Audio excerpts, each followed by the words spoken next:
ഏവർക്കും നമസ്കാരം. ശുഭകരമാകട്ടെ, ദിനം സന്തോഷകരമാകട്ടെ, സൗഖ്യകരമാകട്ടെ, അനുഭവങ്ങളും അനുഭൂതികളും നമ്മെ ഏവരെയും നയിക്കുവാനാകട്ടെ. ബന്ധങ്ങളുടെ പരമ്പരയിലൂടെ നമ്മൾ പോവുകയാണ്. ഇന്ന് നമ്മൾ സംസാരിക്കുന്നത് സാമൂഹ്യമായ ബന്ധങ്ങളെ കുറിച്ചാണ്. സമൂഹം എന്ന് പറയുമ്പോൾ നമുക്ക് മനസ്സിലാകുന്നത് ഒരു രാഷ്ട്രത്തിനകത്ത് അല്ലെങ്കിൽ ഒരു പ്രദേശത്തുള്ള കുറച്ച് ആളുകൾ ചേർന്ന ഒരവസ്ഥയെ കുറിച്ചാണ്. അപ്പോ അതിനകത്തുണ്ടാകാൻ സാധ്യതയുള്ള ബന്ധങ്ങൾ എന്ന രീതിയിൽ അത് മനസ്സിലാക്കണം ആദ്യം. പിന്നീട് ആ സമൂഹം എന്നുള്ളതിന്റെ പ്രോട്ടോടൈപ്സ് അല്ലെങ്കിൽ അതിന്റെ ഡ്യൂപ്ലിക്കേറ്റ്സ് വേറെയും കാണാം. നമുക്ക് കോശ സമൂഹമാണ് ശരീരം, ഒരു കുടുംബം എന്നുള്ളത് വ്യക്തി സമൂഹമാണ് അല്ലെങ്കിൽ ഗോത്രം എന്നുള്ളത്. അതല്ലെങ്കിൽ ഒരു ഗ്രഹം എന്ന് പറയുന്നത് ജീവജാലങ്ങളുടെ സമൂഹമാണ്. ഈ രൂപത്തിലെല്ലാം അത് കാണേണ്ടതുണ്ട്. അങ്ങനെ എല്ലാം കണ്ട് ഇതിനെ റിലേറ്റ് ചെയ്യുന്ന സമയത്താണ് അതിന്റെ സമ്പൂർണ്ണ രൂപം പിടികിട്ടുക. അപ്പൊ അതിനെക്കുറിച്ച് പറയുന്നത് ഇവിടെ എങ്ങനെയാണ്: social relationships sustain A stable and self reliant society. സാമൂഹികമായ ബന്ധങ്ങൾ ഒരു സുസ്ഥിര സമൂഹത്തെ നിലനിർത്തുന്നത് സാമൂഹികമായ ബന്ധങ്ങളാണ്. കുടുംബ ബന്ധം രക്തബന്ധത്തെയും സ്നേഹത്തെയും ആധാരമാക്കി സമൂഹത്തിന്റെ കെട്ടുറപ്പും തുടർച്ചയും സുരക്ഷിതമാക്കുന്നു. സഹകരണ ബന്ധം കൂട്ടായ പ്രവർത്തനത്തിലൂടെ കൃഷി, ഉൽപാദനം, സുരക്ഷ എന്നിവയിൽ സമൂഹത്തെ സ്വയം പര്യാപ്തമാക്കുന്നു. കുലബന്ധം വംശപരമ്പരയും പാരമ്പര്യജ്ഞാനവും പരമ്പരാഗത തൊഴിലും വഴി സുസ്ഥിരത നിലനിർത്തുന്നു. ജീവരാശി ബന്ധം മനുഷ്യനെ മറ്റു സസ്യ ജന്തുജാലങ്ങളുമായി ചേർന്നുള്ള ആവാസ വ്യവസ്ഥയുടെ സംരക്ഷണം ഉറപ്പാക്കുന്നു. ഉത്തരവാദിത്യ ബന്ധം വ്യക്തി, സമൂഹം, രാഷ്ട്രം എന്നിവയുടെ രൂപീകരണത്തിൽ സമഗ്രമായ പരസ്പര പിന്തുണ സൃഷ്ടിക്കുന്നു. സാമ്പത്തിക കൈമാറ്റ ബന്ധം വിഭവങ്ങളും സേവനങ്ങളും കൈമാറുന്നതിലൂടെ പരസ്പരാശ്രയ വിനിമയം നിലനിർത്തുന്നു. സാംസ്കാരിക ബന്ധം മൂല്യങ്ങളും ആചാരങ്ങളും ഉത്സവങ്ങളും വഴി സാമൂഹ്യ ജൈവത ഉറപ്പാക്കുന്നു. രാഷ്ട്രബന്ധം പൊതുബോധവും ദൗത്യവും വഴി ധർമ്മപരമായ അതിർത്തികളെ സുരക്ഷിതമാക്കുന്നു. ഇവയെല്ലാം ചേർന്നാണ് സമൂഹം സ്ഥിരതയോടെ നിലനിൽക്കുന്നത്.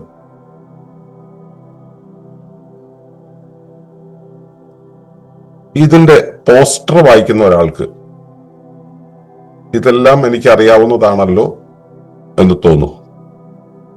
അപ്പൊ ആ തോന്നലുള്ളവർ പോസ്റ്റർ വായിച്ചു തീരട്ടെ. നമുക്ക് ഉദാഹരണങ്ങളിലേക്ക് പോകാം. ഒരു സുസ്ഥിര സമൂഹത്തെ നിലനിർത്തുന്നത് സാമൂഹ്യ ബന്ധങ്ങളാണ്. ഈ പറഞ്ഞു വരുന്ന കോണ്ടെക്സ്റ്റിൽ നമ്മൾ എന്ത് ടൈറ്റിൽ കൊടുക്കുന്നു അതുമായി ബന്ധപ്പെട്ട ബന്ധങ്ങളാണല്ലോ ഉണ്ടാവുക. നമുക്കറിയാം, കുടുംബ ബന്ധം എന്ന് പറയുന്നത് ഒരു സൊസൈറ്റിയുടെ ബേസിക് എലമെന്റ് എന്ന് പറയുന്നത് വ്യക്തിയല്ല, കുടുംബമാണ്. സമൂഹത്തിന്റെ ബേസിക് എലമെന്റ് എന്ന് പറയുന്നത് വ്യക്തിയല്ല, കുടുംബമാണ്. അത് മനസ്സിലാക്കുക. കുടുംബം എന്ന് പറയുന്നത് റീപ്രൊഡക്റ്റീവ് കേപ്പബിലിറ്റി ഉള്ള ഒന്നാണ്. സോഷ്യൽ റീപ്രൊഡക്റ്റിവിറ്റി ഉള്ള ഒരു ഡൊമൈൻ ആണ് കുടുംബം എന്ന് പറയുന്നത്. നമ്മൾ അതിനെ ഒളിമ്പസിൽ അതിനെ ഫാമിലി ഡൊമൈൻ എന്നാണ് പറയുക. അപ്പോ വ്യക്തികൾ ചേർന്നിട്ടാണ് സമൂഹം ഉണ്ടാവുന്നത് പറഞ്ഞു കഴിഞ്ഞാല് ഇപ്പോ കുറെ ആളുകൾ ഒരുമിച്ച് ചേരുന്നു, ഒരു പ്രായത്തിലുള്ളവർ, അതൊരു സമൂഹമാണ് നമുക്ക് പറയാം. അതിന് സോഷ്യൽ റീപ്രൊഡക്റ്റിവിറ്റി ഇല്ല. അങ്ങനെ ഒരു സമൂഹത്തെ നിലനിർത്താൻ അതിന് കഴിയില്ല. ഒരു കോശത്തിന് ശരീരത്തെ ഉരുവാക്കാൻ കഴിയണം, സെൽഫ് ഓർഗനൈസ് ചെയ്യാൻ കഴിയണം. അങ്ങനെ ഒന്നിനെയാണ് ശരിക്കും കോശം എന്ന് പറയുക. അതുപോലെ ഒരു സമൂഹത്തെ നിലനിർത്തുന്നത് കുടുംബമാണ്. ആ കുടുംബം എന്ന് പറയുന്നത് ഇന്ന് നമ്മളിവിടെ നിലവിൽ കണ്ടുകൊണ്ടിരിക്കുന്ന പൊളിറ്റിക്കൽ ഫാമിലികളല്ല, അല്ലെങ്കിൽ ഇക്കണോമിക്കൽ ഫാമിലികളല്ല. പൊളിറ്റിക്കൽ ആൻഡ് ഇക്കണോമിക്കൽ ഫാമിലി എന്ന് പറയുന്നത് എന്താണ്? എന്റെ സ്വത്ത് മറ്റൊരാൾക്ക് പോകാതിരിക്കാൻ വേണ്ടി എന്റെ ഇണ മറ്റൊരാളുടെ കൂടെ പോകാതിരിക്കുക എന്ന് പറയുന്ന ചാസ്റ്റിറ്റിയുടെ പേരിലുള്ള ഒരു കുടുംബമുണ്ടല്ലോ. അത് എന്റെ സ്വത്ത് മറ്റൊരാൾ എന്റെ കുഞ്ഞിനാണ് ചെന്ന് ചേരേണ്ടത്. എന്റെ സ്വത്ത് എന്റെ കുഞ്ഞിന് ചെന്ന് ചേരണമെങ്കിൽ എന്റെ ഇണ പ്രസവിക്കുന്നത് എന്റെ കുഞ്ഞിനെ തന്നെ ആയിരിക്കണം. അതുകൊണ്ട് അവൾക്ക് മറ്റൊരു ഇണ ഉണ്ടാകാൻ പാടില്ല എന്ന് പറയുന്ന സ്വത്ത് സംരക്ഷണത്തിനു വേണ്ടിയുള്ള കുടുംബം, അതാണ് പൊളിറ്റിക്കൽ ആൻഡ് എക്കണോമിക്കൽ ഫാമിലി എന്ന് പറയുന്നത്. അത് പ്രൊക്യൂർമെന്റ് മൂവ്മെന്റ് വന്നതിന് ശേഷം, പാട്രിയാർക്കി നിലവിൽ വന്നതിന് ശേഷം ഉണ്ടായിട്ടുള്ള ഒരു ഫാമിലി സിസ്റ്റമാണ് ഇന്ന് കാണുന്നത്. നമ്മളിവിടെ പറയുന്ന ഫാമിലി അതല്ല. അത് റീപ്രൊഡക്റ്റീവ് കേപ്പബിലിറ്റി ഉള്ള, സോഷ്യൽ റീപ്രൊഡക്ടിവിറ്റി ഉള്ള ഒരു സംവിധാനമാണ്. ഇതിന് നമ്മൾ കൂട്ടുകുടുംബം എന്നൊക്കെ വേണമെങ്കിൽ വിളിക്കാം. അതിന് ഭാര്യയും ഭർത്താവും കുഞ്ഞും മാത്രമല്ല ഉണ്ടാവുക. അവിടെ അതൊരു ഇക്കോസിസ്റ്റാണ്. എല്ലാ കാര്യങ്ങളും ചേർന്നുകൊണ്ടുള്ള ഇക്കോസിസ്റ്റാണ്. ആ കുടുംബത്തിന് ഫുഡിന്റെ കാര്യത്തിലും അതുപോലെ തന്നെ ആരോഗ്യത്തിന്റെ കാര്യത്തിലും ഈ മാനസികമായിട്ടുള്ള കാര്യങ്ങളുടെ കാര്യത്തിലും ഒക്കെയുള്ള ഒരു സസ്റ്റൈനബിലിറ്റി ഉണ്ടായിരിക്കും. അപ്പോ ആ കുടുംബത്തിൽ നിലനിൽക്കുന്നത് കുടുംബ ബന്ധമാണ്. ആ കുടുംബ ബന്ധത്തിന്റെ പ്രധാനപ്പെട്ട കാര്യം രക്തബന്ധമാണ്. ഏതെങ്കിലും തരത്തിലുള്ള രക്തബന്ധവും അവിടെ ഉണ്ടാവും. അതുപോലെ രക്തബന്ധത്തിനും അതീതമായിട്ട് അവിടെ സ്നേഹം ഉണ്ടാവും. അപ്പോ ഈ കൂട്ടുകുടുംബങ്ങളിലൊക്കെ തന്നെ രക്തബന്ധത്തിൽ പെട്ടതല്ലാത്ത ആളുകളും ഉണ്ടാവും. അവിടെ ഈ സമൂഹത്തിന്റെ കെട്ടുറപ്പ് എന്നുള്ളതിന് വേണ്ടിയിട്ടുള്ള കുറെ നീതികൾ, കുറെ ന്യായങ്ങൾ, കുറെ പാറ്റേണുകൾ എല്ലാം ഉണ്ടായിരിക്കും. ഇവയെല്ലാം ചേർന്നുകൊണ്ടാണ് അത് നിലനിൽക്കുന്നത്. ഇത് ഗോത്രത്തിന്റെ ഏറ്റവും ചെറിയ രൂപമാണ്. ആ വിധത്തിലുള്ള കുടുംബം, ആ കുടുംബത്തിലെ ബന്ധം രക്തബന്ധത്തെയും സ്നേഹത്തെയും ആധാരമാക്കിയാണ് അത് കെട്ടുറപ്പും തുടർച്ചയും സുരക്ഷിതമാക്കുന്നത് സമൂഹത്തിന്റെ. ഓക്കെ, ഇനി സഹകരണ ബന്ധം എന്നുള്ളത്, സഹകരണം എന്ന് വെച്ച് കഴിഞ്ഞാൽ എന്താ? അത് ധർമ്മത്തിന്റെ ഒരു രൂപമാണ്. സഹകരണം, രണ്ട് സത്തകൾ കരണം ചെയ്യുന്നത് എന്ന് വെച്ചാൽ പ്രവർത്തനം ചെയ്യുന്നത്, നിലകൊണ്ട് പ്രവർത്തനം ചെയ്യുന്നതാണ് കരണം എന്ന് പറയുന്നത്. സഹകരിച്ചുകൊണ്ട് ഒരുമിച്ച് പ്രവർത്തിക്കുന്ന ഒരവസ്ഥ. ആ സഹകരണ ബന്ധം എന്ന് പറയുന്നത് സിംബയോസിന്റെ ഒരു എൻലാർജ്ഡ് വേർഷനാണ്. സിംബയോസിസ് നമ്മൾ ഇന്നലെ പഠിച്ചു. ബയോട്ടിക് സിസ്റ്റത്തിൽ ഉണ്ടാവുന്ന സിംബയോസിസ് എന്നുള്ളത് സഹവർത്തനം എന്ന് പറയുന്ന ഒരവസ്ഥ. അതിന്റെ കുറച്ചുകൂടെ എൻലാർജ്ഡ് വേർഷനാണ് ഈ സഹകരണ ബന്ധം എന്ന് പറയുന്നത്, കോഓപ്പറേറ്റീവ് റിലേഷൻഷിപ്പ് എന്ന് പറയുന്നത്. അത് കൂട്ടായ പ്രവർത്തനത്തിലൂടെ, നമ്മൾ മനുഷ്യ സമൂഹത്തിന്റെ കാര്യം എടുത്തിട്ടുള്ള ഉദാഹരണമാണ് ഇവിടെ പറയുന്നത്.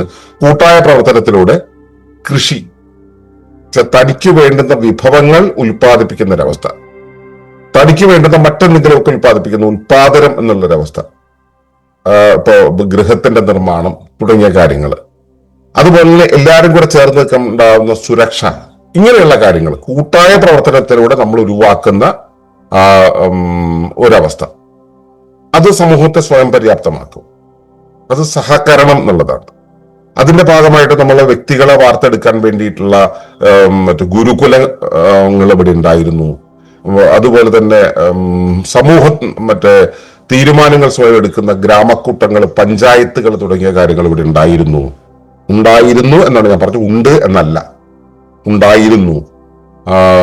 അതുപോലെ തന്നെ പ്രാദേശികമായിട്ടുള്ള രൂപകൽപ്പനകൾ സംഭവിക്കുന്നതിനു വേണ്ടിയുള്ള രൂപകൽപ്പനാ സമിതികളെല്ലാം ഇവിടെ ഉണ്ടായിരുന്നു. അപ്പൊ ഇങ്ങനെയുള്ള ഗോത്രസഭകൾ ഉണ്ടായിരുന്നു, ഗ്രാമസഭകൾ ഉണ്ടായിരുന്നു. ഇതെല്ലാം ഇവിടെ ഉണ്ടായിരുന്നതാണ്. ഇതിനെയാണ് നമ്മുടെ ഈ രാഷ്ട്രം, ഫെഡറൽ സംവിധാനം എന്ന രീതിയിൽ ബ്രിട്ടീഷേഴ്സ് നമ്മുടെ നാട്ടുരാജ്യങ്ങളെ, നാടൻ ഘടനകളെ എല്ലാം തച്ചുടച്ചിട്ട് അതിനെ ഒരു ഫെഡറൽ രാഷ്ട്രമാക്കി മാറ്റിയത്. ഇവിടെ പഞ്ചായത്തി രാജാണ് വേണ്ടത് എന്ന് പറഞ്ഞിരുന്ന സംവിധാനത്തെയാണ് തല്ലിപ്പൊളിച്ച് നമ്മളിപ്പോ ഇങ്ങനെയുള്ള ത്രിതല സംവിധാനം എന്നുള്ള സെൻട്രലൈസ്ഡ് ഗവൺമെന്റിലേക്ക് കൊണ്ടുവന്നത്. അപ്പോ നമ്മളിവിടെ പറയുന്ന സഹകരണ ബന്ധം എന്ന് പറയുന്നത് ഈ പ്രാദേശികമായ ജനത അവിടുത്തെ സ്വയം നിലനിൽക്കുന്നതിന് വേണ്ടിയുള്ള, സ്വയം പര്യാപ്തതയ്ക്ക് വേണ്ടിയുള്ള പരസ്പര സഹകരണത്തിലൂടെ നിലനിൽക്കുന്നതാണ്. അങ്ങനെയുള്ള ഒന്നിന് സസ്റ്റൈനബിലിറ്റി ഉണ്ടാവുകയുള്ളൂ എന്നുള്ളത് മനസ്സിലാക്കുക. ഇനിയാണ് കുലബന്ധം. ഇപ്പൊ നമുക്ക് കുലബന്ധമായിട്ട് കുലബന്ധമില്ലാത്തൊരവസ്ഥയുണ്ട്. കാരണം കുലം എന്ന് പറയുന്നതോ ജാതി എന്ന് പറയുന്നതോ വർണ്ണം എന്ന് പറയുന്നതോ ഒക്കെ നമുക്ക് നീതികേടായിട്ടോ അല്ലെങ്കിൽ ഔട്ട് ഓഫ് ഫാഷൻ ആയിട്ടോ അല്ലെങ്കിൽ എന്താ പറയുക പ്രാകൃത രീതിയായിട്ടോ നമ്മൾ കണക്കാക്കുന്നുണ്ട്. നമ്മുടെ വംശത്തോട് ജാതിയോടൊക്കെ നമുക്കൊരു ബന്ധം ഉണ്ടെന്ന് വെച്ച് കഴിഞ്ഞാൽ നമുക്ക് പ്രശ്നമാണെന്ന് പറയുന്നത്. ഞാനൊക്കെ അങ്ങനെ ഇറങ്ങി തിരിച്ച ആളാട്ടോ ഒരു കാലത്ത്. പക്ഷെ പിന്നീട് സത്യം മനസ്സിലാക്കി കഴിഞ്ഞപ്പോൾ ഞാൻ അതിനോടുള്ള വെറുപ്പുകൾ ഒഴിവാക്കി. എനിക്ക് പക്ഷെ തിരിച്ച് അതിൽ കയറി നിൽക്കാൻ കഴിയുന്നില്ല, പക്ഷെ അതിനെ അംഗീകരിക്കാൻ എനിക്ക് കഴിയുന്നുണ്ട്. കുലബന്ധം എന്ന് പറയുന്നത്, കുലബന്ധം വംശപരമ്പരയും പാരമ്പര്യജ്ഞാനവും പരമ്പരാഗത തൊഴിലും വഴി സുസ്ഥിരത നിലനിർത്തുന്നു. വംശത്തിന് ഒരു കുലം എന്ന് പറയുമ്പോൾ അത് ആ കുലം ഉണ്ടായിട്ടുള്ളത്, കുലം എന്നുള്ളത് ഒരു സൊസൈറ്റിയാണ്. ആ കുലം എന്ന് പറയുന്നതിന് ഉപരിവ്യവസ്ഥയായ ഭൂമിയുടെ ധർമ്മങ്ങൾ നിർവഹിക്കാനുള്ള ദൗത്യമുണ്ട്. ആ ദൗത്യം ഏറ്റെടുത്തത് കുലമാണ്, വ്യക്തിയല്ല, കുടുംബമല്ല. ആ ദൗത്യത്തെ കൃത്യമായി ബോധ്യപ്പെടാൻ അത് പരമ്പരയിലൂടെ, വംശപരമ്പരയിലൂടെയാണ് അത് ബോധ്യപ്പെടുന്നത്. വംശപരമ്പരയും അതുപോലെ തന്നെ പാരമ്പര്യ ജ്ഞാനം, പരമ്പരയായിട്ട് കൈമാറി വന്നിട്ടുള്ള ട്രയൽ ആൻഡ് എററിലൂടെ ഡെവലപ്പ് ചെയ്ത് വന്നിട്ടുള്ള, കൈമാറി വന്നിട്ടുള്ള ജ്ഞാനം, ഈ പാരമ്പര്യ ജ്ഞാനം, അതുപോലെ തന്നെ പരമ്പരാഗത തൊഴിലുകൾ, പരമ്പരാഗത ധർമ്മങ്ങൾ, ഇവ ചെയ്യുന്നത് വഴി സസ്റ്റൈനബിലിറ്റി എന്നുള്ള സംഭവത്തിലേക്കാണ് നമ്മളെ കൊണ്ടെത്തിക്കുന്നത്. സസ്റ്റൈനബിലിറ്റി എങ്ങനെയാ വർക്ക് ചെയ്യുക? സസ്റ്റൈനബിലിറ്റി നേച്ചർ എന്ന് പറയുന്നത് സ്ത്രൈണതയാണ്. സ്ത്രൈണത എന്ന് വെച്ചാൽ ചാക്രിക സ്വഭാവത്തിലാണ് പ്രവർത്തിക്കുക. അതൊരു രേഖീയമായിട്ട് നേരെ പോയിട്ട് ഒരറ്റം വരെ പോയി ഇല്ലാതാവുന്ന ഒരു അവസ്ഥയില്ല. ചാക്രികമാകുമ്പോൾ അത് ആവർത്തിച്ച് സംഭവിച്ച് വികസിച്ചുകൊണ്ടേയിരിക്കുന്നതാണ്. ഈ രീതിയിലുള്ള ഒരു ഡെവലപ്മെന്റിനെ ബേസ് എന്ന് പറയുന്നത് കുലബന്ധമാണ്. അപ്പൊ കുലബന്ധം എന്നുള്ളത് നമ്മുടെ സസ്റ്റൈനബിലിറ്റിയെ നിലനിർത്തുന്നു. ഇനി ജീവരാശി ബന്ധം മനുഷ്യനെ മറ്റു സസ്യജാലങ്ങളുമായി ചേർന്നുള്ള ആവാസ വ്യവസ്ഥയുടെ സംരക്ഷണം ഉറപ്പാക്കുന്നു. ജീവരാശി ബന്ധം എന്ന് പറയുന്നത് സമൂഹം അവരുടെ ഇമ്മീഡിയറ്റ് എൻവയോൺമെന്റിലുള്ള മറ്റ് ജീവജാലങ്ങളോട്, സസ്യങ്ങളോട്, മൃഗങ്ങളോട് നീതി പുലർത്തുകയും അവയോട് ചേർന്ന് ഇഴുകിക്കൊണ്ടുള്ള ഒരു ജീവിത വ്യവസ്ഥ മുൻപോട്ട് കൊണ്ടുപോവുകയും ചെയ്യുന്നതോടുകൂടി അവന്റെ ആവാസ വ്യവസ്ഥ ഉറപ്പാക്കുന്നു. ഞാൻ ഈ പറഞ്ഞ വാചകത്തിന്റെ അകത്ത് തന്നെ ഇതിന്റെ എതിർപക്ഷം ഒന്ന് ചേർത്ത് നോക്കുക. നമ്മുടെ ചുറ്റുപാടുമുള്ള ജീവജാലങ്ങളുടെ, അതിന് ചുറ്റുപാടും ജീവജാലങ്ങൾ ഇല്ലല്ലോ എന്നായിരിക്കും നമുക്ക് പറയാൻ തോന്നുക. ഇനി അഥവാ ജീവജാലങ്ങളുണ്ടെങ്കിൽ നമ്മൾ പട്ടിപ്പേടി പറഞ്ഞിട്ട് അതിനെ മുഴുവൻ ഇല്ലാതാക്കില്ലേ? ജീവജാലങ്ങളെ മുഴുവൻ നമ്മൾ അടുത്ത കീടാണുവിന്റെ പേരും പറഞ്ഞിട്ട് നമ്മൾ പുകച്ചു പുറത്ത് ചാടിക്കില്ലേ? മറ്റൊരു ജീവിക്കും ഇവിടെ ജീവിക്കാനുള്ള അവകാശമില്ല എന്ന രീതിയിൽ, തനിക്കും മാത്രമേ ഇവിടെ ജീവാവകാശമുള്ളൂ എന്ന രീതിയിലുള്ള മനുഷ്യന്റെ ധാർഷ്ട്യം ഈ കാലത്ത് മുൻപോട്ട് പോകുന്നുണ്ട്. അത് അവരുടെ അശാസ്ത്രീയമായ ശാസ്ത്രബോധമാണ്. അതുകൊണ്ടുണ്ടാവുന്നതാണ്. വിച്ഛേദിതമായിട്ടുള്ള ആ ലോകവീക്ഷണം കൊണ്ടുണ്ടാവുന്നത്, സമഗ്രമായിട്ടുള്ള ഏകതാനമായിട്ടുള്ള ഒരു ലോകവീക്ഷണം ഇല്ലാത്തത് കൊണ്ടാണ്. അവിടെ ആണ് ജീവരാശി ബന്ധം എന്നുള്ളത് അവനുണ്ട് എന്ന് നമ്മളിവിടെ റിമൈൻഡ് ചെയ്യുന്നത്. ജീവരാശി ബന്ധം മനുഷ്യനെ മറ്റ് സസ്യജീവജാലങ്ങളുമായി ചേർന്നുള്ള ആവാസ വ്യവസ്ഥയുടെ സംരക്ഷണം ഉറപ്പാക്കുന്നത്. ഇവിടെ ആ സിംബയോസിസ് കൃത്യമായി സംഭവിക്കുമ്പോഴാണ് എന്റെ ജീവിതത്തിന്റെ ഫലമായി ഉണ്ടാകുന്ന എന്താ പറയുക, പാഴ് എന്ന് വേണേൽ പറയാം, നമുക്ക് വേസ്റ്റ് എന്നൊക്കെ പറയാം. അങ്ങനെ ഒന്ന് യഥാർത്ഥത്തിൽ പാടല്ല, അത് മറ്റൊന്നിന്റെ ഇൻപുട്ടാണെന്ന് പറയുന്ന രീതിയിൽ ജീവജാലങ്ങളെല്ലാം കൂടെ പരസ്പരം ജീവിച്ചു കൊണ്ടിരിക്കുന്ന ഒരവസ്ഥ.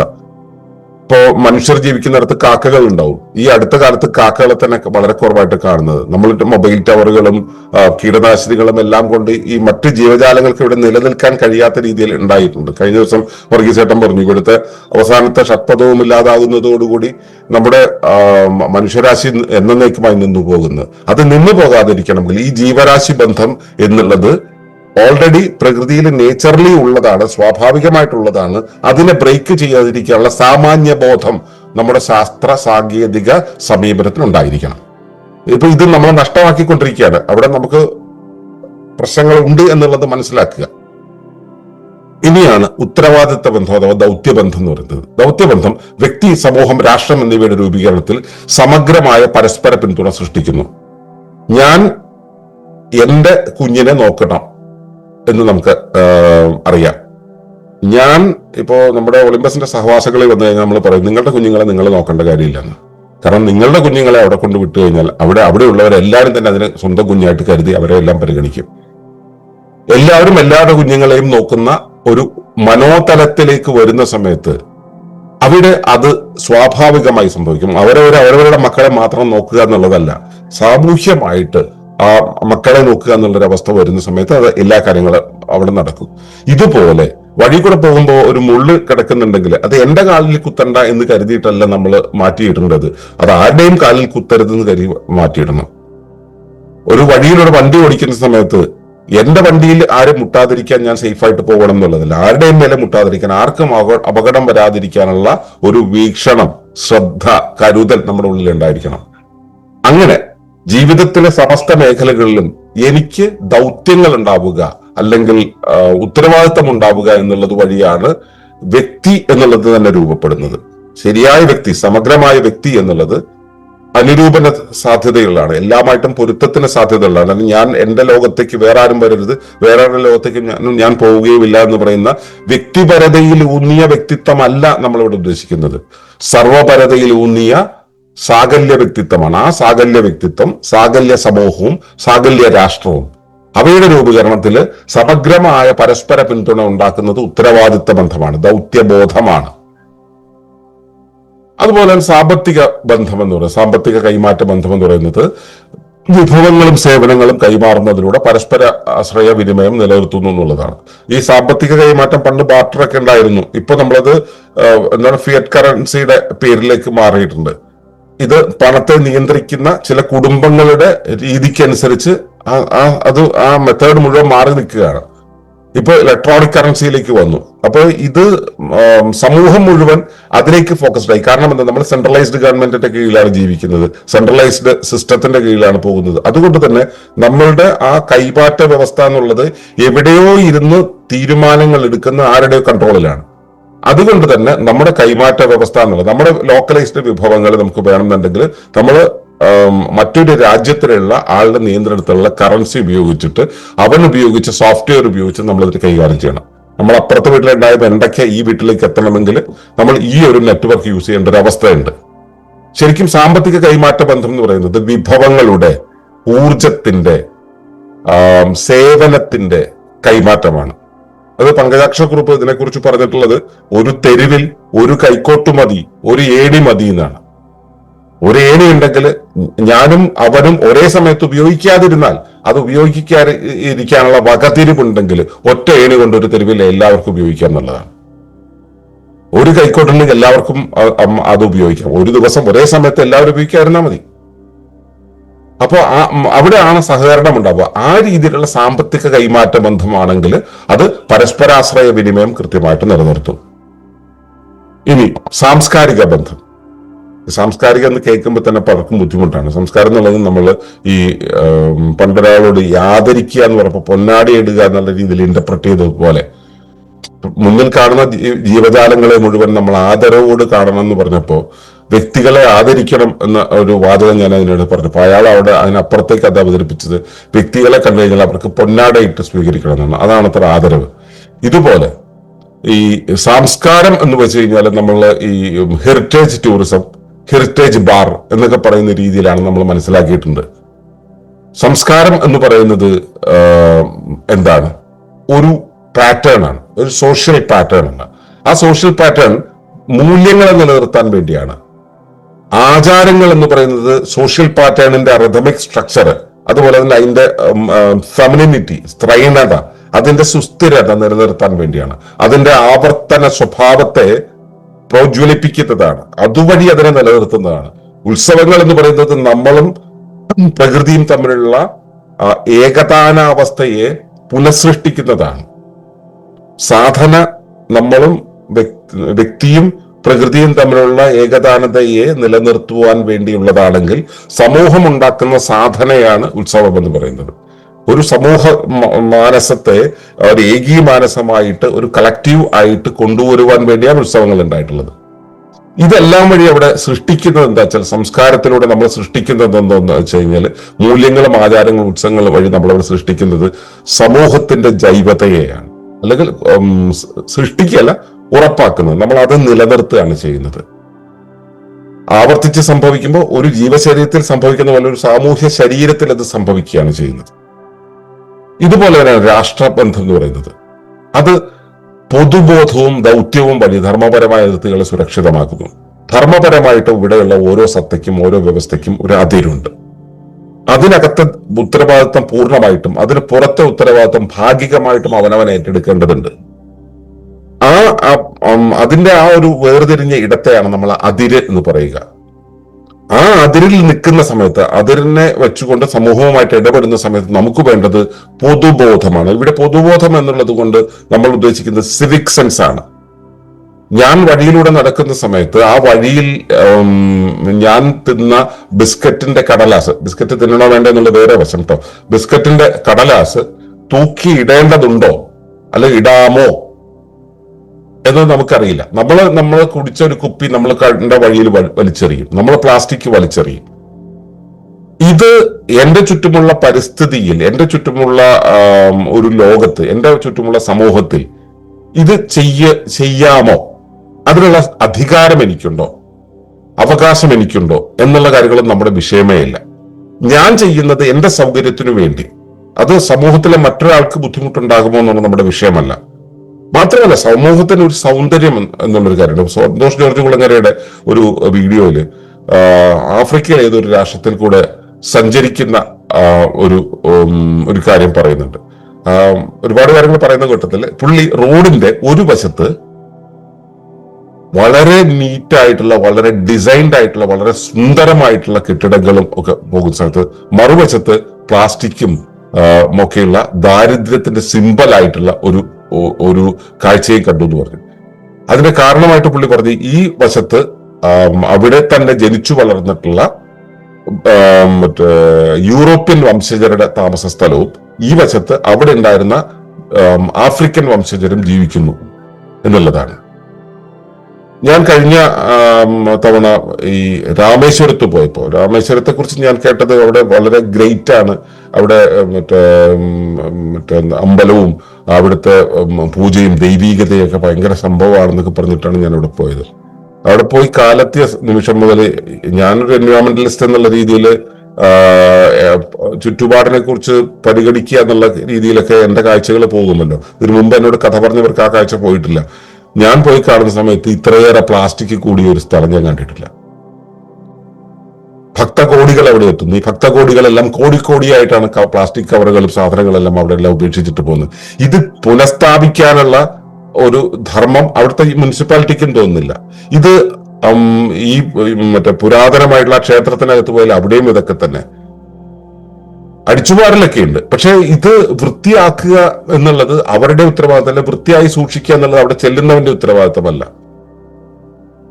അപ്പൊ ഇത് എവിടെ നിന്നുണ്ടാവുന്നതാണ്? അത് സിവിക് സെൻസിൽ നിന്ന് ഉണ്ടാവുന്നതാണ്. നമ്മൾ ഇതിന്റെ കാര്യത്തിൽ മാത്രമല്ല, ഈ എല്ലാ കാര്യങ്ങളിലും. ഇപ്പൊ കഴിഞ്ഞ ദിവസം വർഗീസേട്ടൻ നമ്മുടെ ഗുരുകുലം ഗ്രൂപ്പിൽ പോസ്റ്റ് ചെയ്ത ഒറ്റപ്പാലത്തെ ഒരു സംഭവമുണ്ട്. ഒരു ബസ് കത്തി വരുന്ന സമയത്ത് കുറേയേറെ ആളുകൾ 60 സെക്കൻഡ് കൊണ്ട് അതിന്റെ തീ അണച്ച് അതിലെ യാത്രക്കാരെ മുഴുവൻ രക്ഷിക്കുന്ന ഒരു സീൻ. അതൊരു നല്ല കാഴ്ചയായിരുന്നു, നല്ലൊരു പ്രതീക്ഷ നൽകുന്ന കാഴ്ചയായിരുന്നു. പക്ഷെ അത് once in a blue moon സംഭവിക്കുന്ന ഒരു കാര്യമാണ്. അത് നാളെ അത് കേരള മോഡൽ എന്നുള്ള രീതിയിൽ അതിനെ വിശദീകരിച്ചു കഴിഞ്ഞാൽ അത് എന്നൊക്കെ എല്ലായിടത്തും നിലനിൽക്കുന്ന കാര്യമല്ല. ഫോട്ടോ എടുക്കുന്ന കാഴ്ചയാണ് നമുക്ക് കാണാൻ കഴിയുക. ഈ രീതിയിൽ നമ്മുടെ പൊതുബോധം മാറിയിട്ടുണ്ട്. അപ്പൊ പൊതുബോധം എന്ന് പറയുന്ന ഒരു സംഭവം എന്ന് പറയുന്നത് സമൂഹം എങ്ങനെ, സമൂഹത്തിന്റെ ആ മൂല്യങ്ങളുണ്ടല്ലോ, സമൂഹമായി നിലനിർത്തുന്നതിന്റെ ആ ബേസിക് ആൽഗോരിതം സമൂഹത്തെ ഭരിക്കുന്നവന്റെ തലയിലല്ല, അതിനകത്ത് ഭാഗമായിരിക്കുന്ന വ്യക്തിയുടെ, പൗരന്റെ തലയിലാണ് ഉണ്ടാകേണ്ടത്. ആ ആൽഗോരിതം ഭരണഘടന എന്നുള്ളതും ഈ വക കാര്യങ്ങളെല്ലാം തന്നെ, ഭരണഘടനയാണെങ്കിൽ ശരി, നിർമ്മിതിയുടെ ആൽഗോരിതമാണെങ്കിൽ ശരി, ഇത് ഭരണകർത്താവിന്റെ തലയിലല്ല, അത് പൗരന്റെ തലയിലാണ് ഉണ്ടാവേണ്ടത്. ആ പൗരന്റെ തലയിൽ ഉണ്ടാവുക എന്നുള്ളത് ഒരു സംസ്കാരത്തിന്റെ ബാക്കി പത്രമാണ്. നമ്മൾ വലിയ വീമ്പടിക്കുന്ന ആർഷഭാരതം എന്ന് പറയുന്ന സംഭവത്തിൽ എന്തുകൊണ്ടാണ് ഈ സംഭവം ഇല്ലാതെ പോകുന്നത്? ദാരിദ്ര്യം ഒരു പക്ഷമായിരിക്കാം, പക്ഷെ നമ്മളിവിടെ ആ വിവിഡിറ്റിയെ നമ്മൾ ആഘോഷിച്ച് വിവിഡിറ്റിയുടെ ഒപ്പം ബ്രിട്ടീഷുകാർ തന്നിട്ടുള്ള ക്രമരഹിതമായിട്ടുള്ള, ബ്രിട്ടീഷുകാർ തന്നത് സ്വീകരിച്ചു. നമ്മുടെ ഈ കയോസിനെ അംഗീകരിക്കാനുള്ള നമ്മുടെ സാമൂഹ്യ വ്യവസ്ഥ ഇതിന് രണ്ടിനും കൂടെ തീർത്തുകൊണ്ട് ആണ് ഈ രാമേശ്വരത്തും അല്ലെങ്കിൽ പൊതുസ്ഥലങ്ങളിലുമൊക്കെ പ്ലാസ്റ്റിക്കിന്റെ ആധിക്യം, അക്രമം എന്നുള്ളൊരവസ്ഥ ഉണ്ടാവും. എന്നും സുന്ദരമാകണം എന്നുള്ള ഒരു ചിന്ത ആർക്കും ഇല്ലാത്തത്. കാരണം ഇത് സമൂഹത്തിലെ ഒരു ശരിയായ ക്രമം എന്നുള്ളത് എന്റെ ദൗത്യമല്ല എന്നുള്ള ചിന്തയാണ് അവിടെ വരുന്നത്. അതെന്റെ വിഷയമല്ല. പൊതുകാര്യങ്ങളിൽ ഇടപെടും, നീ വേണ്ടാത്ത കാര്യങ്ങളിൽ ഇടപെടണ്ടെന്ന് പറയും. അപ്പോ ദൗത്യം എന്ന് പറയുന്നത്, രാഷ്ട്രബന്ധം എന്ന് പറയുന്നത് നമ്മുടെ ദൗത്യത്തിന്റെ ഭാഗമാണ്. ഞാൻ എന്റെ ജീവിതം, ഞാൻ ഈ ഒരു ഇക്കോ രാഷ്ട്രത്തിന് വേണ്ടി ഞാൻ മാറ്റിവെച്ചിട്ടുള്ളത് എന്തിനാണ്? അതെന്റെ രാഷ്ട്രബോധം കൊണ്ടാണ്, എന്റെ രാഷ്ട്രീയ ബോധം കൊണ്ടാണ്, എന്റെ ദൗത്യം കൊണ്ടാണ്. അപ്പൊ ഇവിടെ വന്നിരിക്കുന്ന പലരും അതുപോലെ തന്നെയാണ്. ഇത് നമ്മുടെ ധർമ്മപരമായ അതിർത്തിയെ സുരക്ഷിതമാക്കുകയാണ് ചെയ്യുന്നത്. രാഷ്ട്രത്തിന്റെ അതിർത്തി എന്നുള്ളതല്ല, ധർമ്മപരമായ അതിർത്തിയെ സുരക്ഷിതമാക്കുകയാണ്. ഇതെല്ലാം ചേരുമ്പോഴാണ് ഒരു സമൂഹം ഉണ്ടാവുക. ഞാൻ ഈ പറഞ്ഞതെല്ലാം തന്നെ നിങ്ങളുടെ ശരീര കോശങ്ങളുടെ കോണ്ടെക്സ്റ്റിൽ ആലോചിച്ച് നോക്കൂ. ഞാൻ പറഞ്ഞ അവസാനം പറഞ്ഞ പൊതുബോധം എന്നുള്ളത്, ശരീരം എന്തിനു നിലനിൽക്കണം, ശരീരം എങ്ങനെ പ്രവർത്തിക്കണം എന്നുള്ള കാര്യം കോശത്തിന് അറിഞ്ഞാൽ മാത്രമേ ശരീരത്തിന് എക്സിസ്റ്റൻസ് ഉണ്ടാവുള്ളൂ. കോശത്തിന് ആ പണി മറന്നു പോകുന്ന ഒരു അവസ്ഥയാണ് നമ്മൾ അർബുദം എന്ന് വിളിക്കുക. കോശത്തിന് ആ പണി മറന്നു പോകുന്ന മറ്റൊരവസ്ഥയാണ് നമ്മൾ എന്താ പറയുക, ഓട്ടോ ഇമ്മ്യൂൺ എന്ന് പറയുക. ഓട്ടോ ഇമ്മ്യൂൺ ആണെങ്കിൽ, ക്യാൻസർ ആണെങ്കിൽ ആ ശരീരം പിന്നെ നിലനിന്ന് പോകുമോ? ഇത് തന്നെയല്ലേ നമ്മുടെ സമൂഹത്തിൽ സംഭവിച്ചുകൊണ്ടിരിക്കുന്നത്. എല്ലാം ചേർത്ത് വായിക്കുക. സാമൂഹ്യ ബന്ധങ്ങൾ ആണ് ഒരു വ്യവസ്ഥയെ, ഒരു വ്യവസ്ഥയുടെ ഘടകങ്ങളുടെ സാമൂഹ്യ ബന്ധമാണ് ആ വ്യവസ്ഥയെ നിലനിർത്തുന്നത്. ശരീരത്തിനകത്തായാലും പുറത്തായാലും പ്രപഞ്ച വ്യവസ്ഥയിലായാലും ഇത് തന്നെയാണ് പ്രവർത്തിക്കുക. ബന്ധങ്ങളെ കൃത്യമായിട്ട് മനസ്സിലാക്കുക, അവയുടെ വ്യാപ്തി മനസ്സിലാക്കുക, ആഴം മനസ്സിലാക്കുക, അതിന്റെ ബഹുക്രമ രൂപം മനസ്സിലാക്കുക. ആ മനസ്സിലാക്കലിൽ നിന്നാണ് നമുക്ക് ഒരു സമൂഹ നിർമ്മിതി സാധ്യമാവുക. ഞാൻ എപ്പോഴും സംസാരിക്കുന്നത് സുസ്ഥിരമായ സമൂഹത്തെ നമുക്ക് അതിന്റെ ഘടനയോ ആൽഗരിതമോ നഷ്ടമായിട്ടുണ്ടെങ്കിൽ അതിനെ പുനഃസ്ഥാപിക്കാൻ വേണ്ടിയാണ്. ഇത് മനസ്സിൽ വെച്ചുകൊണ്ടാണ് ഞാൻ സംസാരിക്കുന്നത്. ഇത് കേൾക്കുന്ന ആളുകളും ഇത് മനസ്സിൽ ഉൾക്കൊള്ളാൻ പ്രാപ്തിയുള്ളവരാകട്ടെ എന്നാണ് എന്റെ പ്രാർത്ഥന. നിരീക്ഷിക്കുക, നമ്മൾ എന്താണ് വേണ്ടതെന്ന് മനസ്സിലാക്കുക, അതിനനുസരിച്ച് വർത്തിക്കുക. നന്ദി, നമസ്കാരം. തുടർന്ന് കാണുന്നതിന് മുമ്പായി ഈ വിഷയം ഇഷ്ടമായെങ്കിൽ ഒന്ന് ലൈക്ക് ചെയ്യുക, കമന്റ് ചെയ്യുക, ഷെയർ ചെയ്യുക. നിങ്ങൾ പ്രകൃതിയെ ഇഷ്ടപ്പെടുന്നുവെങ്കിൽ ഈ ചാനൽ ഒന്ന് സബ്സ്ക്രൈബ് ചെയ്യുക.